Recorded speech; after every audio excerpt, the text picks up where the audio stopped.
My one piece of advice, and it's kind of always been this, is just to start writing and have a quote portfolio. And again, a portfolio could be your LinkedIn page, it could be Facebook page, it could be a Medium blog, or it could be your own blog, say on WordPress, which is usually what I recommend, but I know that that comes with some costs. So if you start publishing your own content and getting some writing examples out there, it's much easier to more quickly get paying clients. I think if you're sitting around sort of waiting about how to define your brand and what your logo is going to look like and who your target audience is and like all these other overwhelming things of being a freelancer, then you're delaying the most important part, is to just get some clients in the door.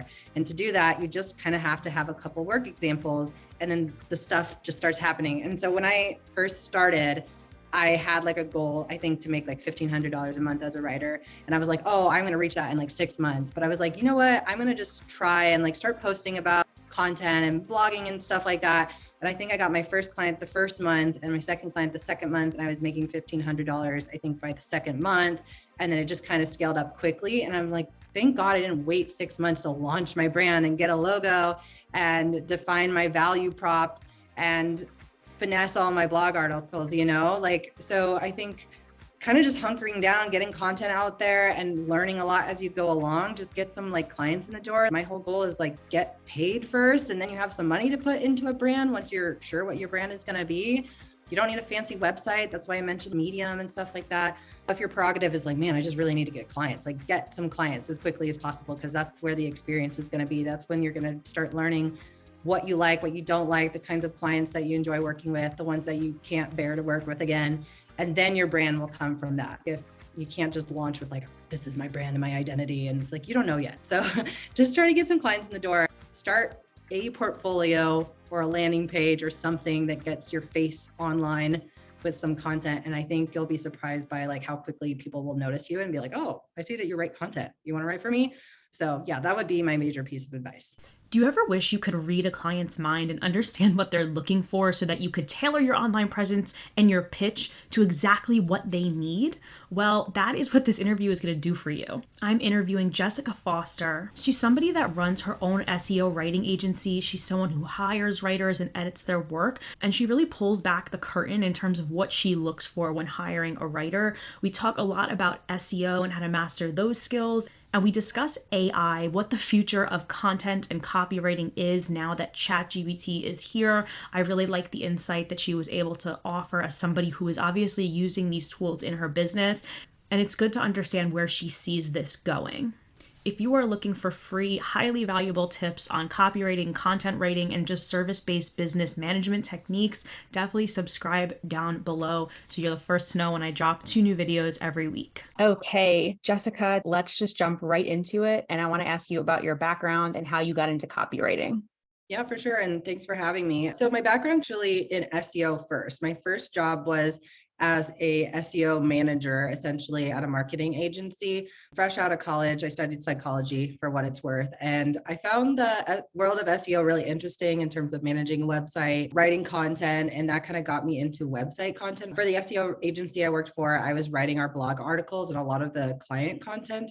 And the technical side of SEO wasn't so interesting to me at the time. And so I got really into SEO content writing specifically. And, you know, kind of just being a young millennial, I was like, man, I really don't want to work the agency life forever. So I was like, how do I go about starting my own business? And I really wanted to get into the digital nomad sort of way of life. And so I originally started my own SEO agency because that's what I knew best collectively. But then over time, I realized that I could niche down and focus on SEO content writing and content strategy specifically. I didn't see a lot of people doing that, or freelance writers who could write SEO content but weren't specializing in it. And I found a really good sort of gap in the market, as they put it, between just sort of generalized freelance writers and then SEO strategists. A lot of marketing agencies were looking for SEO writers, and that's where I kind of found my way there. And so I've been doing that, I think now for like 8 years, specializing on SEO content writing. Now a lot more on content strategy. And so I love it. And that's what I talk about with a lot of my, blog content and stuff like that now. What do you think the key is to a good SEO content writer? I think the real way to sell SEO writing is if you're able to demonstrate results with your SEO writing. So I hire writers also, and I train writers, and a lot of times they can follow SEO best practices. They know what it means to sort of format a piece of SEO content.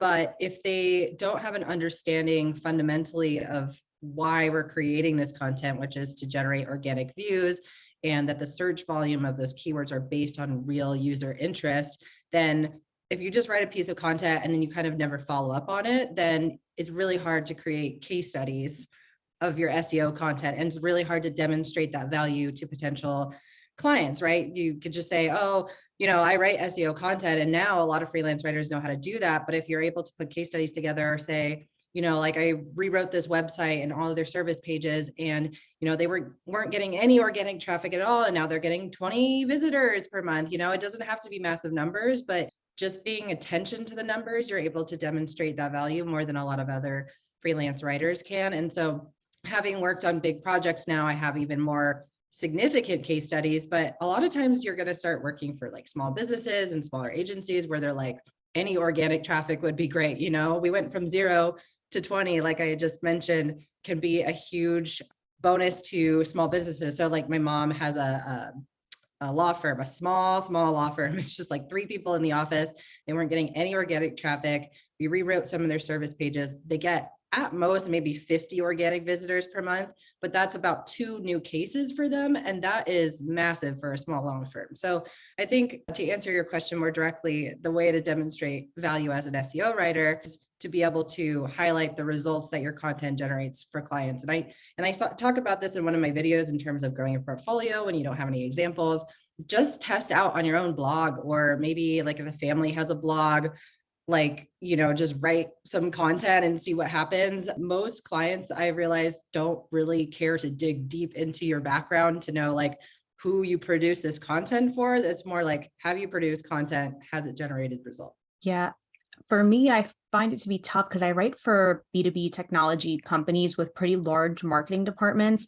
And I find that they're not super straightforward, and they don't always share the traffic information with me. Do you think that's just because maybe I'm not doing a good job of asking for it? Or do you find that too, that they keep it close to the vest and that they don't always share that with a subcontractor? So yes, but so I encountered this very early on, right? Because I was like, how do I demonstrate that I am unique from other writers and can demonstrate that value? That during my onboarding with new clients, I always ask them if they have Google Analytics and Google Search Console. One or the other is probably enough for you for a writer's purposes, and whether I can get access to those. And like maybe 60% of the time, especially for the larger clients, like enterprise level, are sort of like, we're not going to share out our data, but there are workarounds for that. Just be like, hey, like as an SEO content writer, I'm really interested to know like the results that the content is generating. So if you could let me know after it's gone live, maybe a couple of weeks down the line, if it's generated any traffic. Sometimes just an email recap from the client is enough. Like you might not get direct access to GSC or GA. You might not get screenshots even, but like even one of my larger enterprise clients could not get to data directly, but the marketing manager wrote like a testimonial for me and mentioned kind of the organic growth and conversion rate improvement on that content and stuff like that, where you can add those reviews, testimonials, or whatever the recommendations on LinkedIn, your Facebook page, maybe your Google page if you have one, stuff like that. So you don't always need access to the data, but I would say if during your onboarding, it's always good to ask, because if you can get it, that's awesome. You can use the screenshots in your case studies. Sometimes you just have anonymous case studies. Sometimes I'll be like, I wrote SEO content for a fintech company, something like that. So yeah, again, to answer that question, I think you should always ask. And then if you can't get access to the direct data, or they're like a little ambiguous about it, just be like, hey, I want to know the direct result of this content. If after this engagement, you can just kind of let me know broad figures, that would be awesome. But you'd be surprised at how much they're willing to sort of disclose, because they also like to brag a little bit about like traffic increase and stuff like that.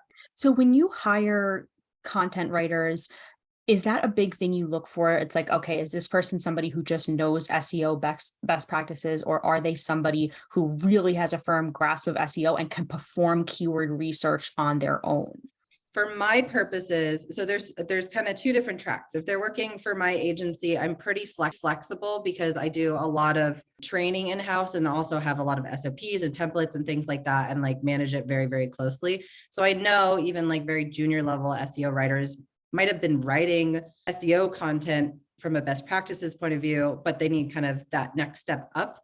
And so for my own agency, I'm a lot more flexible. It's like, you don't even have to have demonstrated like a traffic increase sort of from your content, just as long as you kind of understand fundamentally what we're trying to do more than just sort of game search engines. I encounter that a lot, that I have freelance writers that formulaically know how to write SEO content, but the purpose, right, is that your content is kind of objectively better than what's currently ranking. So not just having a better headline, but the content overall is good. So if I read the content, I'm like, this is kind of like not well written, not very interesting. It's not presenting any new value, but yes, the SEO components are there. That's a lot harder sort of to train out than a really good writer who has no idea of SEO and they just need help with like kind of the components. If I'm hiring an SEO writer specific for a client, so sometimes I'm helping them source other writers or I'm doing referrals, it's a little bit more of, hey, you've demonstrated this value before, because I'm not going to be training them and I'm also advocating for their work. So yeah, it kind of just depends on how I'm sourcing the writers. But I would say, you know, if you're a really, really good writer and you don't know SEO writing, you can learn it. You know, I think most clients are looking for a writer who's going to write really good content. So it's much easier to kind of get brushed up on the SEO best practices than a writer who's like, I know SEO, but the content is just kind of average, unfortunately. Yeah, and I do find that my clients have, I guess it depends on the size of the organizations you're working for, but my clients do tend to have these kind of built out SEO functions separately, where they're producing these really high quality briefs that are super detailed and break down all of the competitors who are ranking. It's interesting. I feel like I'm probably that writer that falls on the spectrum of having a really solid knowledge of the best practices. But if you ask me to use like Ahrefs and create like a content strategy based on certain keywords, that would probably be really difficult for me. I would say though, if you are interested in SEO writing specifically, and that's like where you want to double down your expertise in, having an understanding of Ahrefs or SEMrush or some keyword research tool is definitely a huge value add. It's not required if your clients have those capabilities in-house, because a lot of big companies, like you said, have SEO and marketing departments, and they use those tools. They create really robust briefs that you might not even need that. So during my onboarding, I also ask, is like an SEO brief going to be provided? Do you need keyword research?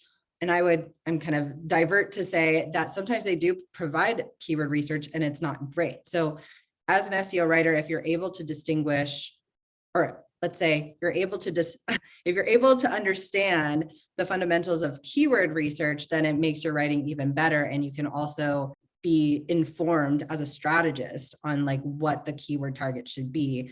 But knowing how to use keyword research tools is really valuable. It's not required, but I would say a lot of new SEO writers don't start working with those major enterprise level companies or the ones that have in-house marketing departments. It might be small businesses that have no idea. And so they might have some topics in mind, but if you're selling to those types of clients or those who are less informed about SEO, then knowing keyword research is going to be sort of your best friend there, because the keyword research determines which terms are searchable and what you're writing for. So it kind of just depends on like what your target market is and like your potential clients. Are they informed on SEO and they got all of that covered? Or if they're not, then you do the keyword research. And that's sort of how I got into content strategy. Is some of my clients have no idea. And they're like, we know we want blog articles, but we don't know what to write about. So it's a good way to kind of up your value, i.e. your rates, if you can do the keyword research and strategy yourself. Yeah. How did you learn SEO like as an absolute beginner? Or did you take courses? Did you consume free content online? Yeah, I was a sponge. I think a lot of people will say that, but when I was working at the SEO agency, obviously it was a lot of learning through like fire hose, right? Just learn all the SEO. And so I'm learning it from people who are doing it. But ultimately, when I wanted to start my own business, I was reading a lot of blog posts and watching a lot of YouTube videos. I don't think I took a writing course. I've always been a pretty good writer, but the SEO side, I just had to learn it by sort of doing it. So I started a blog. It was called True Toast at the time. It was about millennial entrepreneurship and business, which I was interested in. I had a lot of just Facebook contacts that were doing, and they had their own businesses, they were writing content. And I was like, here, let me repurpose this as blog articles, but how do I get it to rank? So I was Googling, SEO best practices for content and stuff like that. So at least, and that's kind of one of my biggest recommendations for SEO writers is if you have a blog, you're able to test it and not worry if anything breaks really. And you kind of figure out what content people are searching for, how to format it in a way that's going to rank particularly well. And so, I mean, I think it was over the course of 6 months that I was like really doing a lot of learning while doing, and I got some of my first writing clients and started demonstrating results. So it's never like a very straightforward track. It wasn't like, oh, I took this massive course and like learned everything I needed to know. But I would say that no course on SEO writing is like solidly out there that I've been like, okay, this is really applicable to freelance writers. Some of them are very focused on SEO specifically. And so that's why my channel, I try to talk about it specific for writers, because it's like we have very creative minds. We have a different way of thinking of things. And some of the SEO courses out there are just like technical SEO and like core web vitals and stuff like that. And you're like, okay, that doesn't really apply to the content that I'm writing. So it's kind of like a mosaic of different sources, videos, and things like that. But you do pick things up over time. I think just having a passion to learn that stuff is obviously going to drive you to pick it up eventually. That's really where I struggle with what you were talking about with like the technical aspect of it, because if it were just as simple as formatting the piece and including the keywords and like the H2 headings and weaving it in throughout the piece in a way that's conversational and still creates high quality information, all that stuff, that I think I can understand. It's when you start talking about off-page SEO and the backlinking and the domain authority and all that stuff, that's where my mind just starts to explode. And I'm like, oh my God, this is so overwhelming. And it's venturing into math territory of like looking at spreadsheets and talking about analytics. And that's where I get intimidated. Yes. And you're not alone in that. And I am sort of that way too, though I'm a lot more familiar with technical SEO as an SEO strategist myself. But I would say specific for writers, if you're doing onboarding with a client, it is much easier if your client is informed on SEO and they're sort of like, we'll handle the technical side. Like we have a development team or we have a developer that runs our website. And so you don't have to concern yourself so much with the page speed and the mobile optimization and stuff like that, because you're not a developer, you're a writer. So I think a lot of writers get intimidated by the technical SEO side and they're like, I need to know how to do this. And it's a different skill set. I think you should understand maybe what some of those components are as they pertain to content. So like what a H1 heading even is, the fact that it's a coded element on the page. You don't need to know how to code it. You just need to know how to write the content that goes in it. And the developer is having coded it. So an off-page SEO, totally different territory. That's kind of like their content marketing managers or PR team that's going to leverage like brand partnerships to try and get backlinks. Like that's not really your area unless you're like, oh, I'm going to be writing guest posts for them. But even so, you're not doing the outreach. So I think you really shouldn't concern yourself too much with the technical side. Where it becomes difficult is if you're working with like a very small sort of mom and pop business that don't have like development resources, they don't have a marketing team, they don't know how to run their website, and they're sort of hoping your SEO content will be their saving grace for organic traffic. Sometimes it does have a massive increase though. I would say like, using my mom's website as an example, we had one, web developer who was available for ad hoc projects, but really wasn't managing the website.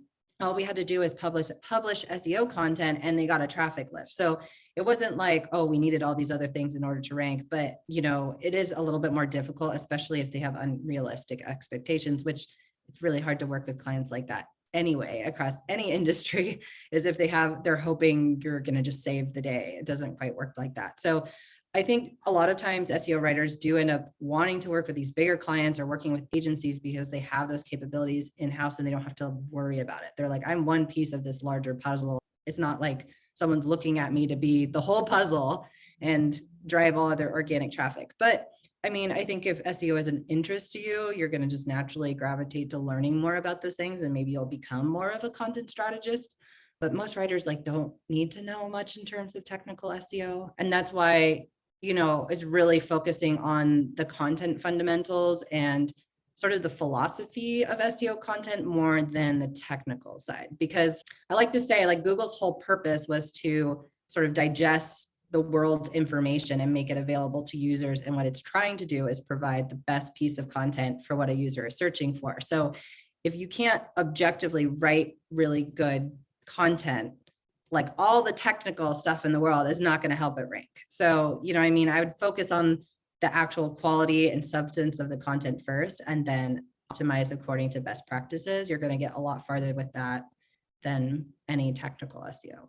Yeah, I whenever I'm consuming content about SEO and listening to people like Neil Patel, they do drive that home where they're like, the goal is to inform the reader and understand their intent. And it's a matter of, did they get what they needed from the content, or did they have to navigate off the page to find more answers? So I think Google's getting to the point where it's like, it really is more about high quality content, whereas in the way past, it was like about keyword stuffing. Right. Yeah. I think it is a very traditional issue of overthinking. I think people hear SEO content and they're like, oh man, I need to know that I have the right keyword density and the right headings and things like that. And I think if you're focused on the user and the value of the content, it will sort of inform what the headings need to be. Whether you're using a certain search term in that heading is ideally you're including the target search term. So one, it's visually scannable, so people know what they're reading as they go through. So it serves that purpose, but also Google bots picking it up. But, if you're overthinking, what does the heading need to be? It's let's step back. You're writing an article about digital marketing. What would someone who Googles digital marketing want to know? What are the sections of that piece of content that would be valuable to them? It doesn't matter what Google thinks, because Google's whole purpose is to provide value. So maybe there's a section on what is digital marketing? What are the fundamentals of digital marketing? Why is digital marketing valuable for businesses, right? What are the primary strategies that work in 2023? Things like that. And this is a little bit more advanced, but as you get into it, right, if you go to the Google search results and see what's performing well, you'll get some hints at what should be included in your article. So if the top ranking one is talking about, top 10 strategies for 2023 sort of thing, you're like, well, obviously Google is valuing this. Users are probably valuing it. It's good information to potentially have in my article. And so that's where the SERP analysis comes in, right? You're not like technically picking apart the article. You're more what's valuable in this content that should be at least in mine, if not more value in mine. And so I think a lot of people have interpreted this all to be, oh, my content just needs to be longer. And I'm like, no, it needs to be more helpful ultimately. And the headings will be informed by that. How you optimize them is kind of secondary. So I think I just kind of reemphasize this point, because I do think writers overthink this, which we're all inclined to do. But, I think if you understand users, and let's say people, not just users, but people and how they might search for things, then you'll kind of have a good idea of what needs to be in the content. Yeah. And as copywriters, we're all really supposed to be kind of getting in the mind or, the psyche of a person anyway, in order to write good copy. So I guess that kind of goes hand in hand. What would you say is the difference between writers today that are able to charge really high rates versus the ones that are taking low-paying projects still? I think it is a confidence component. And I know that it's chicken or the egg, right? Oh, I have demonstrated work experience and that's why I'm confident. Not necessarily. I think, and that's why I kind of market the confident content writer in that sense, because I think writers who are able to charge more go into a client conversation, being able to say and describe what it is that they do and why they do it that way. It doesn't have to have the most experience behind it. But I think if you are a instruction taker, so the client is telling you what to do and you're kind of passively assuming assignments, they don't value you so much as a strategist. And I think a lot of freelancers are actually strategists in their own way. And they're sort of oh, well, you're just sort of I hate to say this, but cast aside sort of resource that is dispensable. I can exchange you for any other general writer. versus being like, oh, this is what I suggest that we do. This is how I suggest that we formulate the content based on what I think I know about the audience. And you don't have to definitively always know what the direction is, but to just be a little bit more active in the project and have an opinion on things and not just take assignments, but rather kind of sell yourself, I think helps people, clients see you more as like a marketer and an equal to them, and they're more inclined to pay more. And then on the backside of that is obviously the portfolio, which I think people get totally overwhelmed by. They're like, I need this massive portfolio with all these case studies and stuff. In my 8 experience of writing, if you can produce like 3 different examples, most clients just glance at that and they're like, oh, she's written before, sort of thing. And that could be on Medium, it could be on your own blog, it could be on your aunt's recipe blog that you wrote an article for. Over time, obviously, you're going to get more examples and you can kind of tailor that. Like maybe you're focusing on digital marketing now, and those are the 3 examples that you highlight.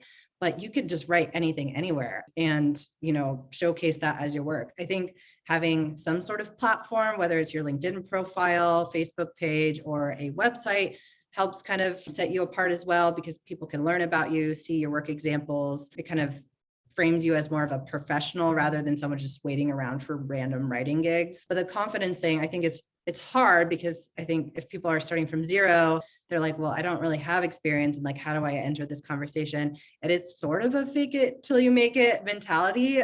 This client is coming to you because they can't write the content themselves, or they don't want to. So you inherently have something to add to that. They're coming to you because they need a service that they either can't produce themselves or they can't do it very well.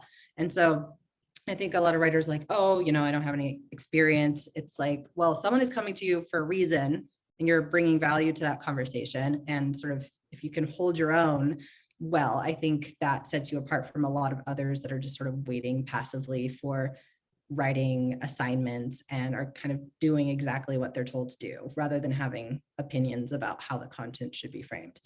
And if you encounter any client that's like kind of a bully, then you don't really want to work with them anyway. I know most of us don't have that choice when we first get started, but over time, you'll know those kind of personalities that just want to be ordering you around versus actually valuing your opinions and thoughts.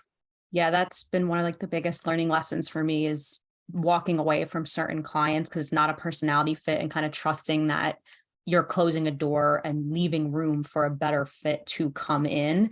But like you said, that's really hard when you're first starting out, but I think you can save yourself so much heartache and burnout by embodying that sooner. Yep. And I do want to talk about like the privilege of being like Caucasian female writer in the United States who's like English is my native language sort of thing. So I have a lot of writers that I've mentored and are followers of my channel that English is not their first language, and they do struggle to sort of communicate. But at the same time, a lot of them, once they sort of assert themselves, they might not be the most excellent writer and they maybe need more help in terms of editing. The ones that are able to have opinions about where the content should go do so much better than the ones that are just sort of waiting for assignments to happen to them. So I have a writer right now who like is pretty often, not constantly, but in my inbox, proposing like content ideas and having just sort of a little bit more of an active involvement in the strategy for my own blog, which I really, really appreciate. And that sort of way he's positioned himself, I think, is very different from a lot of writers. The content still needs a lot of editing in terms of sort of the conversational tone of it, if you will. So I think a lot of people that come from those circumstances, they're like really deterred. They think they're going to always just make like significantly less, or people are going to devalue them. And that's not necessarily the case. There's a lot of businesses like my own and my clients that are willing to work with writers that maybe have a little bit less experience, but the ones that are more actively involved in the strategy process. Yeah, showing that tenacity. I think that I'm so happy you brought that up, because there are so many non-native English speakers who do want to get into copywriting, and they do feel like the odds are stacked against them. So I really like what you said. It's like there is a portion of it that is in their control, which is their tenacity and just being genuinely interested in a company's content strategy and how they can provide value. Tell me about, and we'll end it on this. You mentioned kind of there's a difference between writers who are putting their ideas forward versus the other writers who can kind of be cast aside because they're quote unquote order takers. And that makes me think of the AI topic. And what the future is and the outlook and how we can get ahead of that, because it's everyone's talking about it. I'm kind of sick of seeing posts about it at this point, because of course I'm interested in it, but it's all anyone seems to be talking about. I don't know if that's the algorithm mirroring back to me what I'm in, like what I've searched. In some point, yeah. And if you follow me, then you'll probably hear even more about it. I'm on my pedestal about it a little bit because I see so many writers voicing their concerns about it, and marketers, right? It's not just writers that are concerned that it's taking their jobs. It's a lot of marketers that are sort of curious about how things are going to evolve. And I think even if you're bored of the conversation, it's still worth paying attention to how people are talking about it and how the technology has changed. I've never been a huge user of AI tools. So there's Jasper AI and I think some others that are content generators. And that hasn't been because I have a prejudice against them or any sort of real opinion about it. I think Chat GPT has changed the game for me because of how conversational the content is that is produced and how quickly it's able to provide answers to complex questions that really aid the research process for a writer and also help with the outlining process. So I think that tool specifically is a valuable tool for writers if they kind of figure out how to use it. Big caveat being that I've noticed that Chat GPT has produced duplicate content. So I wouldn't just take it and market it as your own. Someone somewhere else on the web might get the exact same content as you. So be very careful of that. But it definitely helps with outlining, research, answering questions, producing engaging blog topics, albeit without the search volume. So there's a lot of value with it. Is it going to replace writers? Probably not. Like the content value is still not there that I would post it on my blog as is, minus the blog I just did to demonstrate how it writes. But the other content, I wouldn't use it for that. And I think a lot of marketers are testing it out and they're like, oh, this is great. But ultimately, if you're trying to write content that sells or engages, those AI tools do not do that. They don't have a database of your audience and your business value and, all of those things you're trying to highlight in your content. It's only as powerful as the data it has available to it, which is somewhat limited. So it doesn't have your knowledge of what your audience is interested in. It doesn't understand your offer and how to sell it. So all those different things are totally missing from the content. It doesn't have your conversational tone or your way of talking to your audience, which for my brand is like kind of quirky and funny. So a lot of stuff is still missing. So I think as a writer, you can definitely use it to help streamline some of your operations and processes. But in terms of your value compared to AI, like you have so much more to offer than most of these tools. And I think if marketers can't see that, that's their prerogative. You're probably not a great fit with them. I know a lot of people are testing it out, and over time, they're probably going to see that it's not as great as everyone's making out to be. But, I see a lot of writers right now. My friend actually just posted, and it's like, some posts about what makes her different from AI, and everyone's like hyping her up and stuff. And I see a lot of writers doing that. It's like, yeah, AI is awesome in its own way, but like, see what I can do. And this is why it's valuable and stuff like that. So I think the writers that get it are talking about it, and the writers that are scared are kind of like passively like worrying about it. And I don't think you have to worry about it as much as people are. I think there's a lot of benefit in it, but ultimately it's a tool that helps with the prompts and the research and the source building and things like that, but not so much on the written content from what I've seen. Jasper is also limited. It's very generic content that you could probably find anywhere else. And, the whole purpose, if we get back to the point of SEO content, is you're providing more value than what already exists. So if AI is producing a rewrite of what already exists, is not providing anything inherently more valuable. So, as an SEO writer, if you're trying to sell it, be like, I am able to understand researching, organic content and understanding your target audience and providing more value than currently exists in the marketplace. Like AI is not able to do that. Do you think on a macro level, though, it will limit the amount of opportunities for writers as a whole? Just because I'm wondering if some marketers will see that they can write a bit faster or write with a little bit less resources, therefore rely on fewer writers.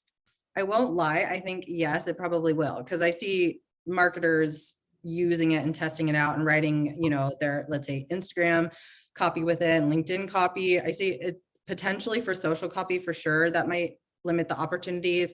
For blog, not so much, because Chat GPT, as far as I can tell, can't produce long form, and Jasper is not great at producing long form. But I would love to see sort of even a couple months from now how that plays out in terms of driving engagement and value and conversions and stuff, that marketers might get burnt out on this content is my hunch. I know a lot of marketers that post about like, oh, I'm using this and stuff. And I don't know if that means they're not using their freelance writer anymore.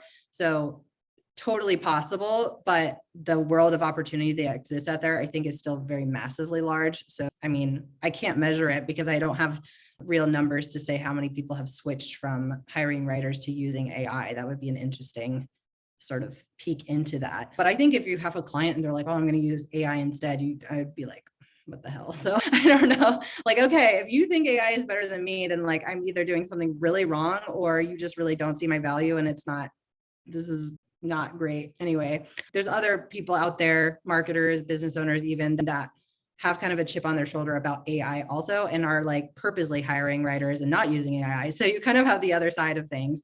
I'm not massively concerned, but I could see how some marketers have decided not to hire writers. Is it going to massively affect the industry for the long term? I don't think so, but hopefully I'm not eating my words. Knock on wood. If you can leverage it, if you can kind of twofold, be like, here's how I'm using AI to benefit content and here's the value that I add, then you're kind of riding that trend wave pretty well. That's the thing is like, I'm using it pretty heavily to write long form content, but it's very obvious that it does not deliver a finished product at all. Like there's a lot of oversight that is needed to create a piece of content. And like you said, there's no guarantee about where it's coming from. So plagiarism and making sure the ideas are original are that takes a lot of time and like effort to make sure that you're not putting out duplicate content. So I guess my thing is that when ChatGPT first came on the scene, I was surprised at its capability, even though it can't do the full job.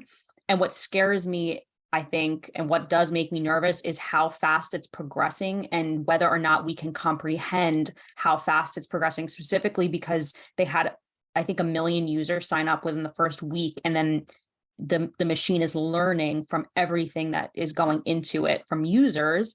So I think that's my because I get some really alarmed emails from writers being like, you don't understand. I just saw this presentation on AI and I think this is really it for us.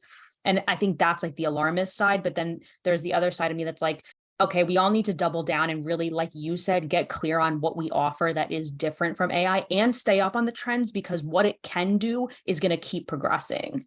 Right. I think it is a huge mistake to not be informed about what AI is able to do. And that's why writers like you and me have tried it out and can see its capabilities. And there's some, like you said, for myself, it's not alarm. It's really intrigue. I'm like, whoa, look what it can do. Well, look what it also can't do. You know, when I was producing a search volume for keywords and I'm comparing that to my tools, I'm like, I don't know where this data comes from. I don't know if I can trust it. So some marketers might be like just taking it without a grain of salt and are producing it. And we don't know the long-term effects of that. I think you can be a smart consumer of this technology. And if you have clients that are interested in AI, just be like, let's try it out. I'm still getting paid to help you update and edit the content. It's saving me a ton of time. Hopefully I wouldn't propose getting paid any less to do it, but just sort of seeing what it can do. How it evolves will be interesting for everybody. I just know a lot of people are distrusting of it, like marketers, business owners that don't want AI content.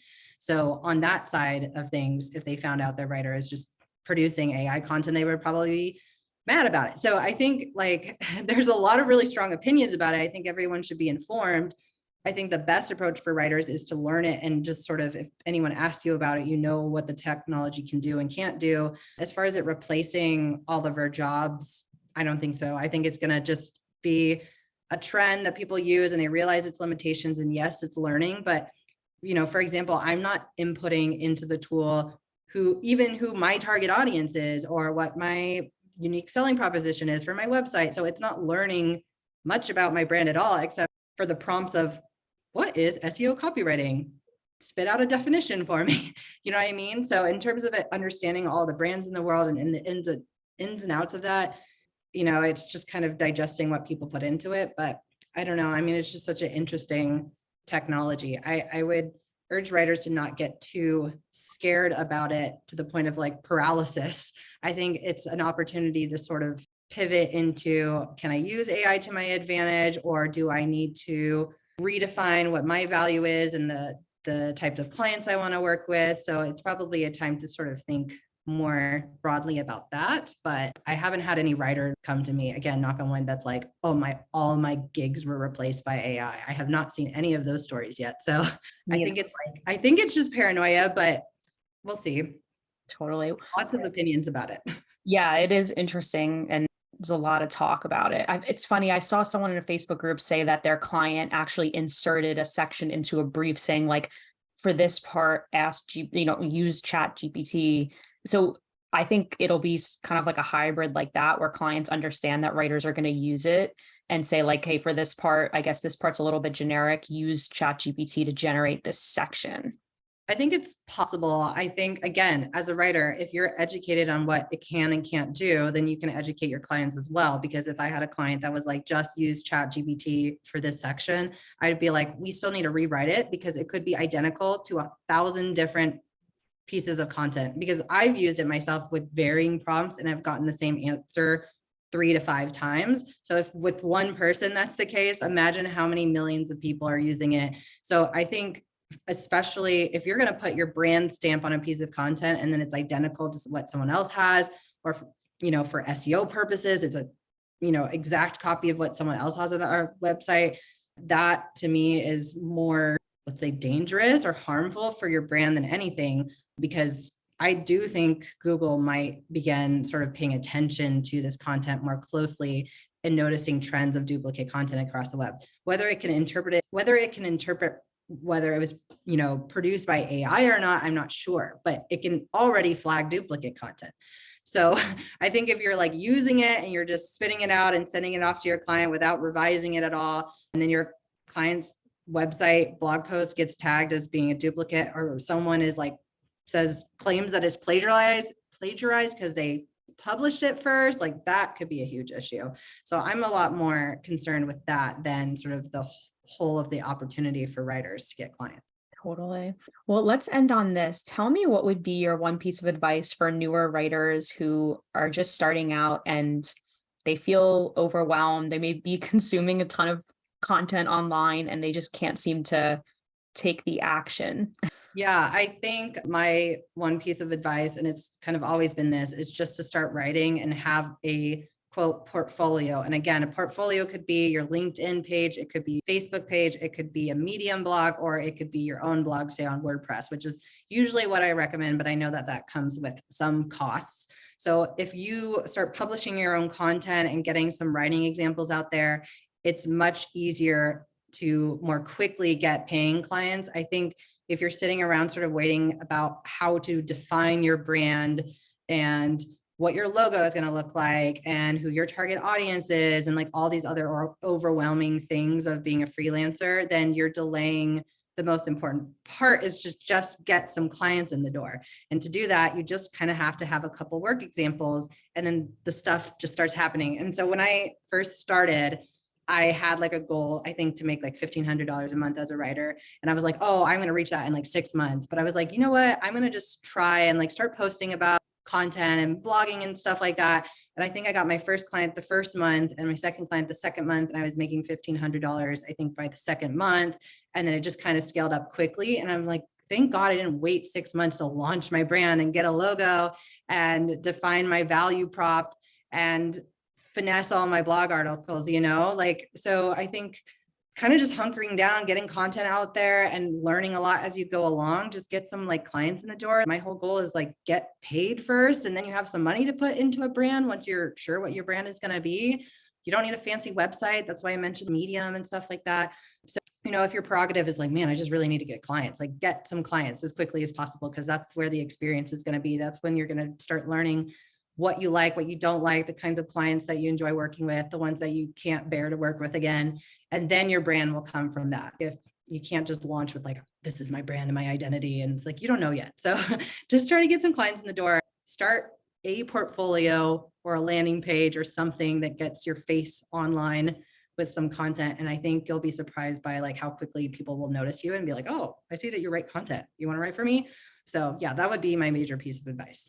That's really, really valuable, and what I say all the time. And I'm glad, like, the way you put it was great, because that is the biggest thing, is like people tinkering with their website and the procrastination and thinking you need certain things to get started when really you don't. So thank you for saying that. It's all anxiety based. I totally get that. I get the same way. It's like, oh, there's something I can control, which is the color of my website, more than just wanting some clients to get in. So I get it's a little bit of a displacement of anxiety to focus on these little tasks, but it's kind of like rip the band-aid off, start putting yourself out there. You'll learn a lot. So yeah, don't get too distracted with the little details. That stuff comes later. Like I'm going through a rebrand right now because now I have a even stronger identity of my brand, but now I have some money in the bank that I can afford to rebrand. Tell everyone the best place to find you and get in touch with you. Yeah, best place to follow me is on LinkedIn for sure. So my name is Jessica Foster. You'll see with all my pink branding on my LinkedIn page.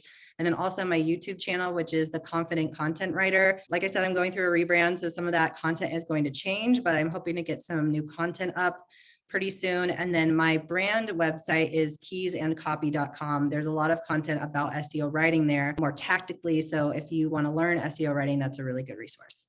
Perfect. Thank you so much, Jessica. Yeah, thanks for having me.